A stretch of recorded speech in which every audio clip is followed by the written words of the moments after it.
할렐루야. 아멘. 예, 오늘은 이제 예수님께서 드디어 예수님의 사역을 대신할 수 있는 제자들을 부릅니다.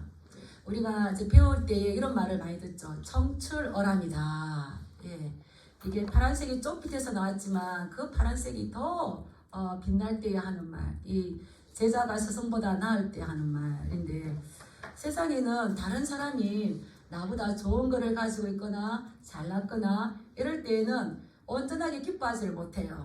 조금은 마음이 기쁘다 하지만 좀 마음이 약간 그렇죠. 그런데 싱글벙글 나보다 잘났다고 해도 시기 질투가 되지 않고 마음이 촉촉한 게 있어요. 벙글벙글한 게 있어요. 뭐가 있을까요? 자식이 부모보다 낫다는 것 같아요. 참 그 아들 보니까 부모보다 낫네. 이런 말 들을 때 아무리 낫다고 해도 질투가 되지 않고 입이 싱글벙글 이렇게 될 것 같아요. 또 뭐가 있습니까? 예, 그 제자가 스승보다 낫다 이래 할 때에 또 그 마음이 한없이 이제 기쁜 거죠. 저도 이제 어느 책을 보는데 그 책에서 글을 쓰신 분이 이렇게 했더라고요. 내가 이렇게 할 수 있는 거는 나를 가르쳐 주신 교수님 때문이다. 맹장이 맹장을 만들듯이 이 장군이 장수를 만들듯이 그분은 나를 이렇게 빚어 주셨다. 그러면서 그 자기를 가르쳐 주신 이 교수님에 대해서, 그 스승에 대해서 그분은 나를 인내로 빚어 주셨다. 지도해 주시고 가르쳐 주시고. 그걸 들을 때 마음이 이렇게 뭉클하더라고요. 다 그렇게 하지만 나를 빚어주시고 만들어주신 분에 대한 이 은혜를 잊지 않을 때에 마음이 뭉클하죠. 아마 그 스승에게 가장 큰 보상은 이 제자가 나를 빚어주신 분이 당신이십니다. 그럴 때에 가장 큰 보상이 되지 않겠는가. 예. 그래서 이 젊은이들에게는 누구나가 좋은 스승을 만나는 게 정말 인생에 중요하죠.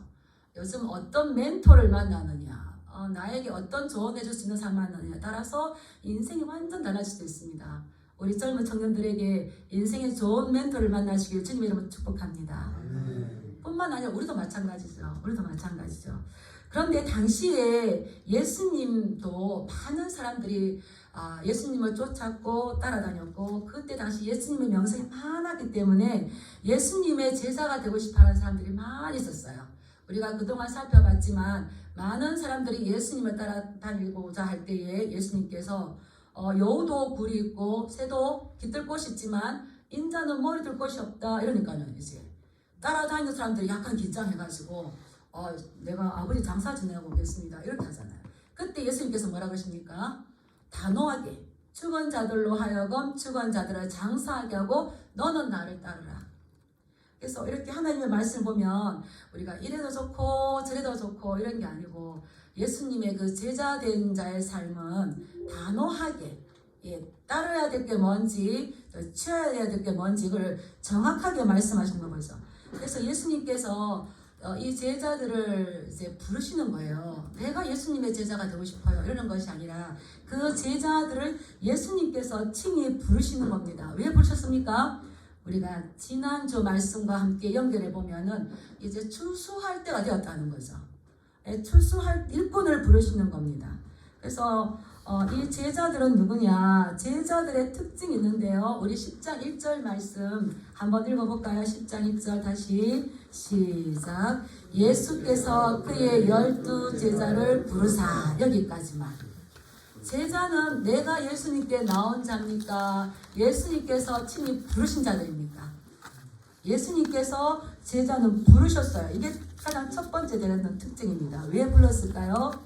예수님 당신의 목적하신 것을 이루기 위해서 부르셨어요. 그래서 제자는 예수님께서 부르신 거예요. 또 두 번째 특징이 뭐가 있냐면 우리 한번 읽어볼까요? 다시 10장 1절 시작. 예수께서 그의 12 제자를 부르사 더러운 귀신을 쫓아내며 모든 병과 모든 약한 것을 고치는 권능을 주시니라. 예수님의 그 3대 사역 가르치고 고치고 또 이제 전파하셨던 이 사역을 그대로 가져가셨어요. 그대로 주셨어요. 그래서 두 번째 예수님의 제자의 특징은 예수님을 닮은 자들입니다. 그 제자가 스승 같으면 굉장히 좋은 거죠. 그래서 이 가르치고 전파하고 꽂혀있던 예수님의 3대 사역을 그대로 행하고 예수님을 닮아가는 사람들이 예수님의 제자였습니다. 그리고 또 세 번째는 이러한 사역을 예수님께서 할 수 있도록 제자들에게 주셨어요. 그래서 보면 모든 병과 모든 약한 것을 고치는 권능을 어떻게 하시니라? 주시니라. 예, 이러한 권능을 주셨다는 것은 예수님께서 가지고 있었던 그 능력을 제자들에게 위임하셨다는 거예요. 맡기셨다는 거예요.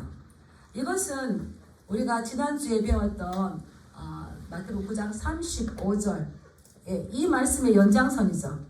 왜 이것을 제자들을 부르시고 그들에게 주셨을까요? 우리 9장 35절 36절 한 번 더 읽어보겠습니다. 35절 36절 시작. 예수께서 모든 도시와 마을에 두루 다니사 그들의 회당에서 가르치시며 천국 복음을 전파하시며 모든 병과 모든 약한 것을 고치시니라.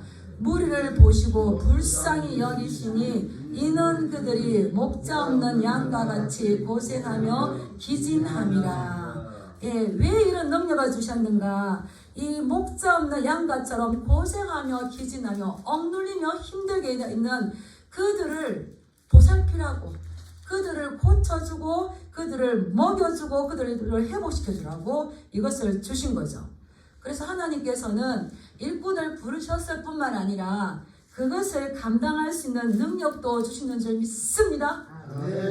근데 우리는 힘이 없어요, 능력이 없어요 라고 하는데 하나님께서는 이미 주셨어요. 그래서 예수님께서 다 하지 못하는 이것을 감당하기 원하셨는데 예수님의 마음은 불쌍히 여기는 마음이라고 그랬어요. 지난주에 스플랑크니조마이 불쌍히 여기셨다는 마음인데 그 마음은 다시 말하면은 나의 모든 관심이 누구에게 있다? 불쌍히 여기는 그 상대에게. 우리 어머니들 마음은 정말 존경스러워요. 우리가 생각할 때에 젊은 우리가 더 힘이 있잖아요. 근데 어머니들은 뭐라 그럽니까? 40이 되고 50이 돼도 나에게는 어린 아이인 거야. 신호등 길 건널 때 신호등 조심하고 차 조심하고 그냥 불쌍히 여기는 거. 부모가 자식을 불쌍히 여기는 거. 불쌍히 여길 때 이 일들이 이루어지는 거죠. 그러한 불쌍히 여기셨던 그 마음을 가지고 제자들에게 이러한 권능을 위임해서 예수님께서 다 하지 못하셨던 그 사역을 감당하게 하셨다는 겁니다. 그래서 이 위임했다는 말은 굉장히 중요한 말이에요. 이 말은 맡겨진 어떤 일을 책임지고 처리하는 일체의 권리를 부여받은 거예요. 예수님께서 맡아서 책임지고 처리해야 될 이러한 것들을 누구에게 주셨어요? 제자들에게 주셨어요. 이것은 어떤 일이냐면 우리가 마태복음 24장에 창세기 24장에 보면 아브라함이 나이가 많아서 늙었어요. 나이가 많아 늙었는데 이삭을 장가 보내야 되는데 이삭을 아직 장가를 못 보냈어요. 그런데 가나안 땅에서 배필을 찾고 싶지 않아요. 그래서 이제 이 늙은 종을 부르죠. 종을 불러서 너는 나에게 맹세해라. 가나안이 아니고 내 고향으로 가서 거기서 이삭의 아내를 신부감을 구해와라. 이렇게 하는 거예요. 그러니까 이 늙은 종이 암담하죠. 내가 가서 어떤 처녀가 어디에 있는지를 어떻게 알겠으며 내가 아브라함이 나를 보냈는데 이제 우리 주인의 아들의 신부감으로 당신을 택합니다 할 때에 따라와야 말이죠. 이렇게 하면 어떻게 할까요? 이러니까 그렇게 하지 않으면은 그거는 이제 너와 상관이 없지만 너는 가서 이것을 잘 감당해라 할 때에 허벅지 아래에 손을 놓고 두 사람이 이제 맹세를 합니다. 그 맹세를 한다는 거는 이제 늙은 종이 갔어요. 가서 자기의 마음에 드는 신부감을 선택해 왔어. 선택해 왔는데 아브라함이 내 이놈 좀 더 아리따운 여인을 구해오지 이게 뭐냐 이렇게 할 수 있는 그 이유가 있을까요 없을까요? 왜요? 위임해서 맡겼기 때문에. 늙은 종을 맹세를 하고 보냈기 때문에 어떤 여인을 데리고 오든지 이 아브라함은 자기의 며느리감으로 맞이해야 된다는 겁니다. 일을 맡기고 전체적인 일처리 할 수 있는 권리를 주었기 때문에 이러한 위임을, 이러한 것들을, 권능을 주셨어요. 예수님께서 자기 제자들에게. 놀랍지 않습니까? 그러한 것들을 주셨는데 왜 예수님께서 제자들에게 이러한 것들을 주셨는가? 예수님은 이제 앞으로 일어날 일들을 아셨어요. 예수님께서 부활 승천하시고 난 다음에 오순절 성령 강림이 있으면 갑자기 교회가 생길 거고 교회가 늘어날 겁니다. 그때에 이미 훈련된 이 제자들이 교회를 책임져야 돼. 그런 목적이 있는 거거든요.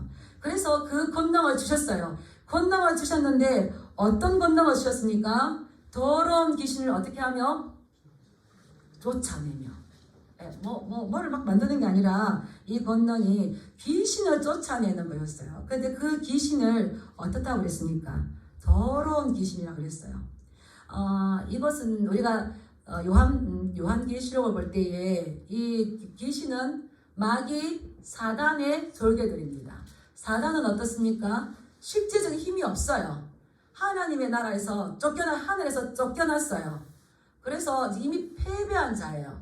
근데 하나님을 대적할 수 없으니까 누구를 힘들게 하는 겁니까? 성도를 힘들게 하는 거예요. 환난을 주거나 핍박을 주거나 하는데 이제 너희는 거기에 미혹되지 말라 이렇게 나오죠. 하나님은 대적할 수 없고 감히 못 싸우니까 하나님을 따라가는 성도들을 고난을 주는데 오늘날은 핍박, 어떤 환난보다는 미혹과 유혹을 주는 거예요. 지난번에 요한계시록에 말씀할 때에 유혹은 어떤 거라고 그랬어요? 저는 제가 이제 준비하면서 그렇구나. 우리가 미혹되고 유혹되는데 속이지 말라. 왜 그렇습니까? 그게 따라 해보겠습니다. 거짓된 즐거움이 약속되어 있다. 거짓된 보상을 약속한다. 예, 거기 따라가면 거짓된 것 결국은 패망하겠죠. 그래서 이제 우리를 이제 미혹하고 유혹하는 거. 근데 이 마태가 이 귀신을 더러운 귀신을 그랬어요. 그래서 마태복음 12장 43절에 보면 더러운 귀신이 사람에게 나갔을 때 우리가 지금 영적인 세계에서 어떤 일들이 있는지를 우리 성도님도 좀 아셨으면 좋겠어요. 그래서 이 더러운 귀신이 사단 마귀의 졸개인 이 귀신이 들어오면 병이 나기도 하고 아프기도 하는데 예수님께서 부르신 제자들에게 이것을 쫓아낼 수 있는 권능을 준 줄 믿습니다. 아멘. 예수님의 이름으로. 그래서 우리는 예수님의 이름이 아니면 힘들지만 예수님의 이름으로 쫓아내야 되는 거예요. 제가 이 말씀을 준비하다가 이제 조금 더 살펴봤어요. 이 귀신이 하는 일은 어떤 거냐? 하늘에서 쫓겨난 자고요. 온 천하를 깨는 자고 거짓된 즐거움, 거짓된 보상을 약속하지만 결국은 그들을 멸망을 끌어가는 거죠. 그래서 사단이 하는 주된 일은 사람의 마음을 미혹하고 하나님을 못 믿게 하고 행복하지 못하게 하고 하나님의 말씀을 거역하게 해서 결국은 죄를 짓게 한다는 겁니다.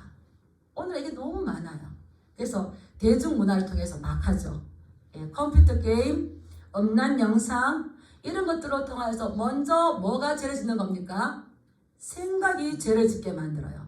죄를 짓게 만들고 그 다음은 이 죄에 빠지게 만들고 그러므로 인해서 우리를 죄의 노예가 되게 만들어서 오늘날 이 우울증과 같은 이런 일들이 얼마나 많습니까? 그래서 성경에는 구체적으로 몇 장 말할 수 없지만 사탄에게 7명이 있어요. 먼저 한번 잘 들어보세요. 따라하겠습니다. 미혹의 영, 거짓의 영, 불순종의 영, 악의 영, 어둠의 영, 더러운 영, 세상의 영. 이런 것들이 있어요.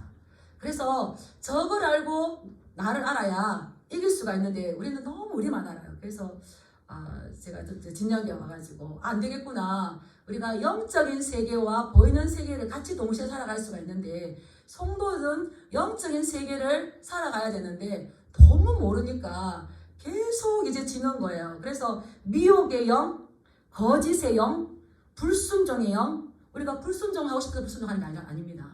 불순종하게 우리를 미혹하는 거죠. 그리고 악한 거, 어둠. 이게 못 보게 만드는 거죠. 이 더러움요, 세상에 빠지는 세상이에요. 이런 것들이 우리 속에 들어오면 우리가 죄의 종로로 산다는 거예요. 한번 찾아보겠습니다. 히브리서 2장 14, 15절 말씀. 히브리서 2장 14, 15절. 신약성경 355페이지인데요. 예수님께서 왜 오셨는가? 히브리서 2장 14, 15절. 찾으신 분들 한번 같이 읽어보겠습니다. 시작. 자녀들은 혈과 육에 속하였음에 그도 또한 같은 모양으로 혈과 육을 함께 지니심은 죽음을 통하여 죽음의 세력을 잡은 자 곧 마귀를 멸하시며 또 죽기를 무서워함으로 한평생 매여 종노릇하는 모든 자들을 놓아주려 하심이니 하나님의 아들이신 예수님께서 육신의 몸을 입고 이 땅에 오신 것은 왜 오셨다 그랬습니까? 죽음을 통하여 죽음의 세력을 잡은 자 곧 마귀를 멸하기 위해서입니다. 욕심이 잉태한 즉 죄를 낳고 죄가 장성한 즉 사망을 낳잖아요. 그래서 우리가 다 죽는다는 것은 죄인이라는 거예요.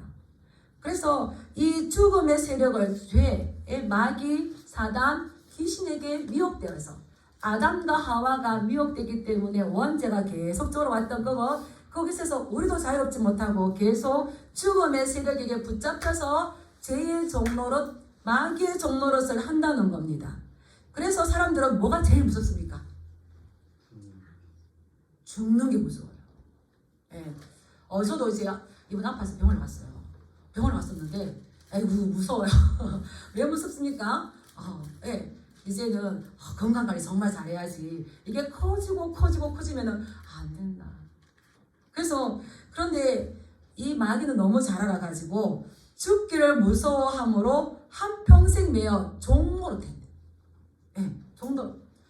그래서 저는 이걸 우리가 코로나 때 왜 교회 안 왔습니까? 죽을까봐. 근데 그 죽음을 가지고 세력을 가진 마귀를 멸하러 오신 분이 누구십니까?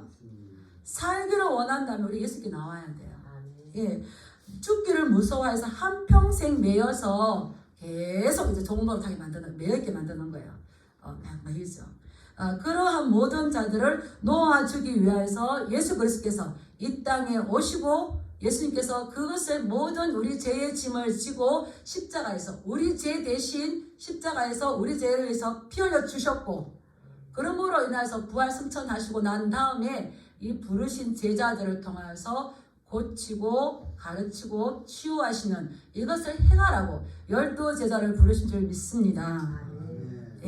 그래서 이제 바울은 이렇게 이야기했어요. 우리가 이제 옛 사람은 예수와 함께 십자가에 못 박히고 이제 우리가 죄의 종로로 타는 것이 아니라 은혜 아래에 있다라고 로마서 6장 6, 7절에 말씀했어요. 우리는 이제 더 이상 죄의 아래에 있지 않아요. 예수님께서 우리 죄를 십자가에 져주셨어요.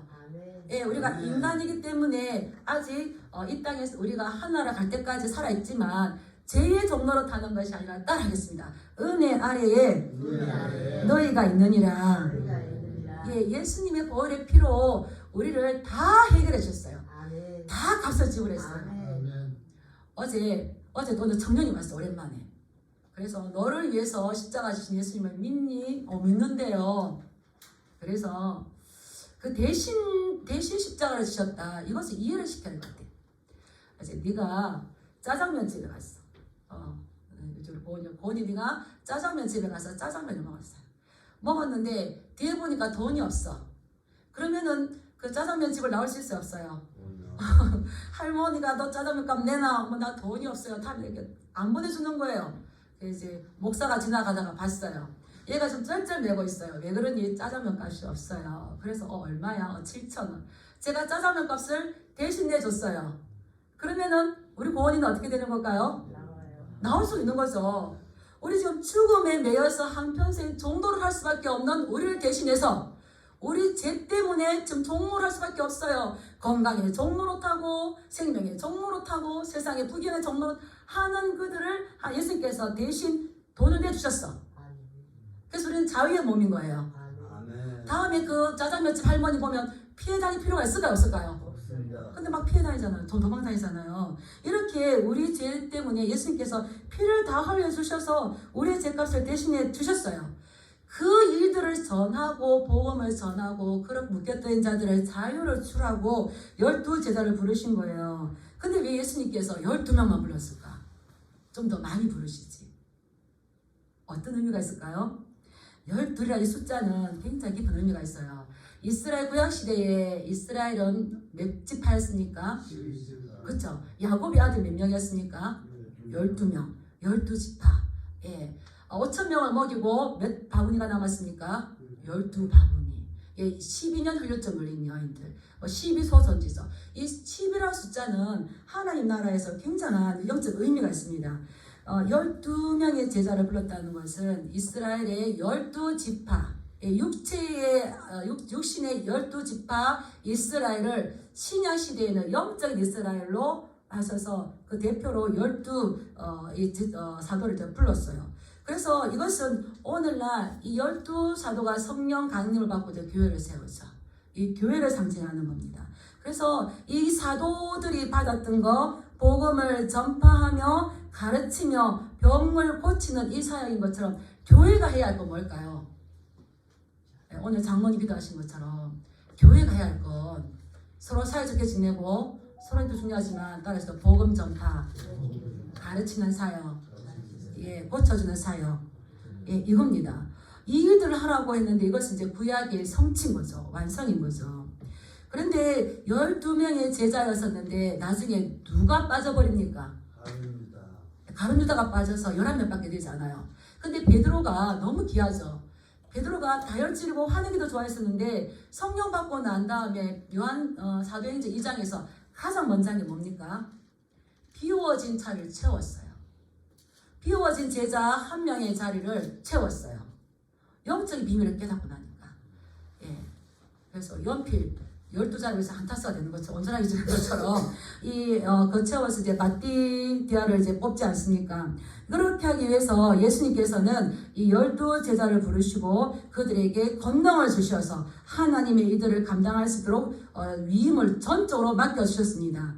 그 12제자의 이름을 한번 살펴보겠습니다. 우리 2절, 3절 한번 읽어볼까요? 4절까지인데 좀 긴데 우리 4절, 2절만 먼저 한번 읽어보겠습니다. 시작. 12사도의 이름은 이러하니 베드로라 하는 시몬을 비롯하여 그의 형제 안드레와 세베대의 아들 야고보와 그의 형제 요한. 예, 또 한번 읽어볼까요? 빌립과 바돌로메, 도마와 세리마테, 알페오의 아들 야고보와 다레오, 가나나인 시몬 및 가룟 유다, 곧 예수를 판 자라. 이 제자의 부르심이 마태, 마가, 누가 사도행전에 나오는데 나올 때마다 가장 먼저 나오는 거 12사도 이름은 이라니 첫째 누가 나올까요? 예, 베드로가 나옵니다. 첫째, 우리 개역 성경에는 이게 없는데 원래는 원문에는 첫째가 베드로고 그 다음에 맨 마지막에 나오는 사람이 누굴까요? 가룟 유다. 예, 마태, 마가, 누가에 나오다가 가룟 유다는 사도행전은 안 나와요. 성경에 보면 앞에서 막 나오다가 뒤에 어느 사이에 안 나오는 지파가 있어요. 그래서 항상 앞에 서시기 축복합니다. 아멘. 뒤에 있고 하다 보면 어느 사이에 없어져 버려요. 그리고 사단은 누구를 칠까요? 뒤에 있는 사람을 치는데 이 가룟 유다도 그렇구나 이런 생각을 합니다. 보면 이제 12사도 이름은 베드로와 그 형제 안드레와 야고보와 요한, 빌립과 바돌로메, 도마와 마테. 지금 몇씩 지금 제가 부르고 있으니까 둘씩 예수님께서 제자들을 전도로 보낼 때에 몇 명씩? 둘씩이에요. 둘씩 해서 보내셨어요. 근데 또 보면은 2절에 보면은 베드로, 안드레, 야고보, 요한 4명이 나와요. 그 다음에 2절에 보면 빌립과 바돌로메, 도마와 마테, 야고보와 다데오. 이렇게 빌립과 바돌로메, 도마와 마테, 야고보와 다데오, 숫자가 맞나? 시몬과 가룟 유다. 이렇게 4명씩 세조로 만들었어요. 4명씩 세조로 만들었어요. 그러면 보면 베드로와 안드레와 야고보와 요한은 각각 어떤 사이입니까? 형제 사이. 주 예수를 믿으라. 그리하면 너와 내 집이 구원 얻으리라. 이 말씀이 이루어지는 거죠. 그래서 둘씩 짝지어시기도 하시고 4명이 한 조가 돼서 세 조로 지금 이렇게 하나님께서 부르시는 거, 예수님께서 부르시는 거 봐요. 이 베드로가 이제 첫 번째 나오죠. 외국에서 남자 이름으로 가장 많이 나오는 이름이 누굴까요? 어머, 지사님은 미국에 갔다 오셔가지고, 예, 미국에서 이제 이게 기독교 국가 나라에서 남자의 이름을 가장 많이 하는 게 저는 요한인 줄 알았어요. 근데 피터, 예, 베드로.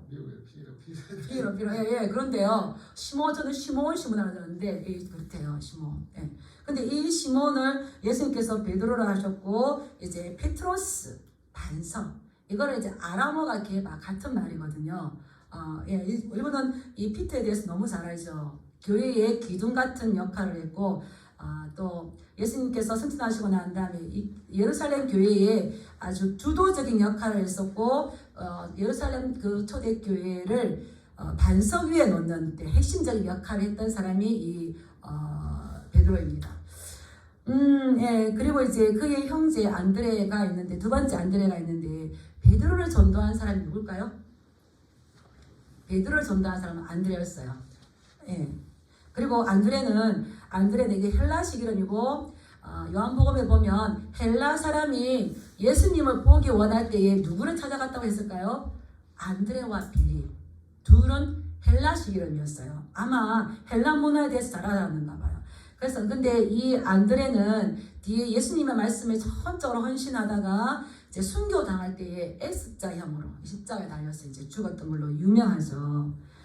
그리고 이제 야고보와 요한, 다 알아보지는 못하겠지만 한번 해보겠습니다. 야고보와 요한도 이 예수님의 사랑을 받았죠. 야고보와 요한의 별명이 뭐였을까요? 예, 우레의 아들. 굉장히 이제 성격도 이게 급하고 충동적인 부분이 많았던 것 같아요. 근데 그의 아버지는 세베대였고 사업이 번창한 부자였습니다. 그의 어머니는 이 부자인 것을 가지고 예수님의 사역을 많이 도왔었어요. 그런데 결과는 야고보는 그 하나님 나라의 우편에 앉기를 원하였는데 그래서인지 모르지만 사도들 중에 최초의 순교자가 되었어요. 사도행전을 보면. 근데 우리가 이 예수님의 애제자 누구를 잘 압니까? 요한. 네, 요한인데요. 요한은 사랑의 사도가 되었죠. 우레의 아들이었는데 그러니까 예수님을 만나고 난 다음에는 예수님을 가장 많이 닮은 이 사랑의 사도가 되었는데, 예수님의 요한의 제자로 유명한 사람들이 우리가 기독교 역사에서 있습니다. 폴리캅. 네, 폴리캅. 화연자 예수로 사라질 때에 네가 예수님은 모른다고 해라. 이럴 때에 내 나이 80평생에 예수님은 한 번도 나를 부인하지 않았는데 내가 어찌 예수님 부인하겠냐 이러면서 죽었던 사람이죠. 그리고 또 우리 이그나티우스 이렇게 걸쭉한 지도자, 이런 순교자들을 냈습니다. 이런 것들을 보면 이제 다양하게 예수님께서 제자들을 부르셨고요. 또 살펴볼까? 빌립과 바돌로메. 바돌로메가 누군지 아시겠습니까? 나다나엘입니다. 나다나엘.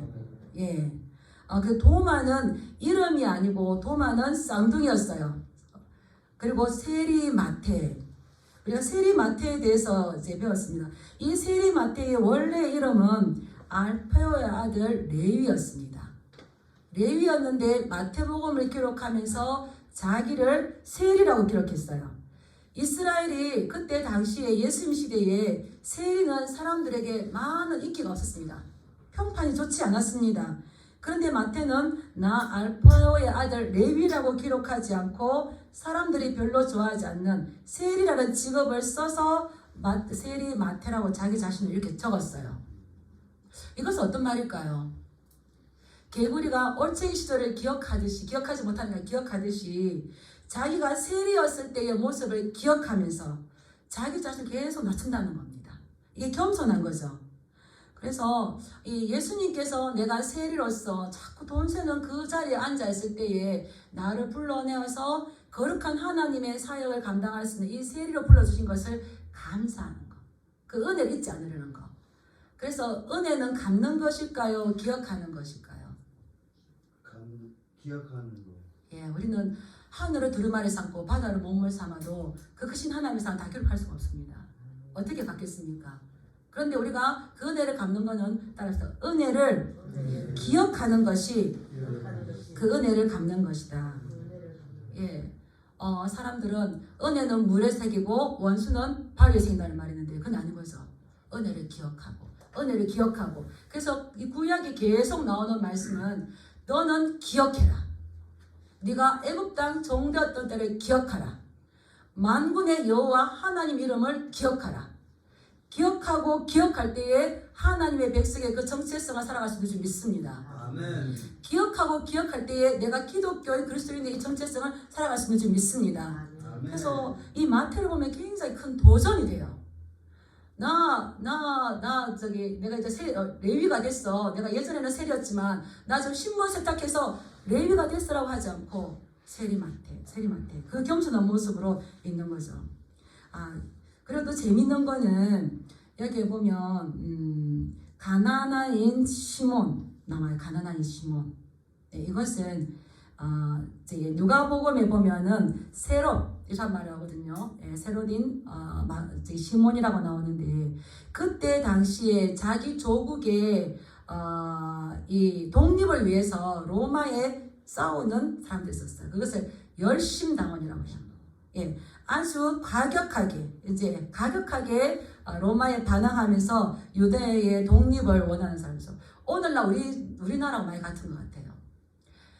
제가 왜 이거 설명을 하냐면 예수님께서 제자들을 부르실 때에 말 잘 듣고 지식이 뛰어나고 이런 사람들을 부르던 것이 아니라 어부와 세리와 이 가나안 시몬처럼 아주 과격하고 열심당한 호전적인 이런 사람들도 있지만 부르셨을 때에 차별 없이 모두 다 하나님께서 평범한 인물들을 부르셨다는 겁니다. 이들을 부르셔서 하나님께서 권능을 위임해 주셔서 그들이 성령 받고 난 다음에 하나님의 이들을 예수 그리스도의 이 사역을 대신할 수 있도록 맡겨주신 거죠. 너희의 부르심을 봐라. 학벌 좋은 자가 많지 않고 문벌 좋은 자가 많지 않고 세상에 약한 것들을 들어서 강한 것을 부끄럽게 하고 우리가 그런 모습이잖아요. 그렇다면 우리가 사모해야 될 건 뭐겠습니까? 예수 그리스도의 그 은혜 그 능력을 잊지 않고 그것을 사모해야 되는 줄 믿습니다. 예. 그래서 우리에게 이 예수 그리스도의 제자됨이라는 뭔가 그냥 예수님 따릅니다 이걸로 인해서 그냥 복 받고 잘 사는 거에 그치면 사실은 그것은 예수님의 제자가 아니에요. 제자로 부르시고 사도로 부르시고. 예. 그런데 우리는 하나님의 그 뜻을 위해서 우리가 이 빛과 소금의 역할, 이 사랑의 실천하는 것이 하나님 나라에 합당한 제자가 될 수 있다는 겁니다. 부르심의 자리는 다릅니다. 이 다데오라는 이 제자는 굉장히 마음이 온순한 것 같아요. 온순하면 하나님 일을 못할 것 같지만 그에게도 하나님께서 권능을 주시고 힘을 주시고 그래서 각자 자기의 그 부르심의 그 방법들로 다르지만 이들은 예수 그리스도의 제자로 충실했어요. 누구만 빼고요? 가룟 유다만 빼고. 왜 그들이 하나 될 수가 있었을까요? 따라해보겠습니다. 예수 그리스도의 부르심에 충실했기 때문이다. 내 생각도 다르고 형편도 다르고 살아온 환경도 다르지만 나는 열심이야. 내가 과격하게 우리 유대 독립을 해서 해야 돼 라고 하지만 그런 걸 숙이고 또 내가 예전에는 돈이 많았지만 지금은 내가 예수 그리스도의 제자가 됐어. 이 마태처럼 겸손한 사람들. 우리의 아들처럼 성격이 있었지만 베드로처럼 있었지만 예수 그리스도의 제자됨에 맞췄을 때에 그들을 통하여서 복음이 확장되어지고 교회가 교회되어지고 오늘날 누구에게까지 이 복음이 왔습니까? 나에게까지, 우리에게까지 온 거죠. 뭐 하라고 우리에게 또 부르셨을까요? 또 이제 9장으로 올라가는 거예요. 추수할 일꾼으로 부르시고 그리고 목자 없는 양같이 고생하며 기진하는 그들을 불쌍히 여기셔서 그들에게 예수 그리스도의 생명의 떡을 주어서 가짜에 속지 말고 정확한 이 믿음의 길을 가서 생명에까지 가라고 주신 거예요. 그렇다면 또 우리는 또 돌아와야죠. 제자는 어떤 사람이라고요? 이 말로만이 아니라 하나님의 그 말씀을 실천적인 삶을 통하여서 세상 가운데 빛으로 드러내야 되는 이러한 중요한 사명을 이제 오늘날 교회에 주셨어요. 누구에게 주셨을까요? 따라서 저와 여러분들에게 맡겨주신 줄 믿습니다. 힘이 없습니까? 이미 권능을 주셨다고 해요. 그 권능을 힘을 예수님의 이름으로 잘 사용하시기 바랍니다. 그래서 때로는 복음을 우리가 주위에도 전해야 되겠지만 저는 제 자신에게도 복음을 전해요. 제 자신에게도 주를 바라보아라. 하나님을 봐라. 그 예수님이 어떠한 일을 하셨는지, 그 하나님이 나를 위해서 어떠한 일을 하셨는지. 그래서 우리는 이 땅에 사는 것으로만 끝날 것이 아니라 우리는 오는 것은 순서가 있지만 가는 것은 순서가 없습니다. 우리는 언젠가 다 한 번 죽는 것은 정해진 것이고 그 후에는 우리 하나님 앞에 다 서야 될 것인데 그때 어떤 모습으로 서야 될지 그때에 당신을 기다리고 있는 하나님 아버지가 계십니다. 이 복음의 기쁜 소식을 전해주는 저와 여러분들 되길 주님의 이름으로 축복합니다.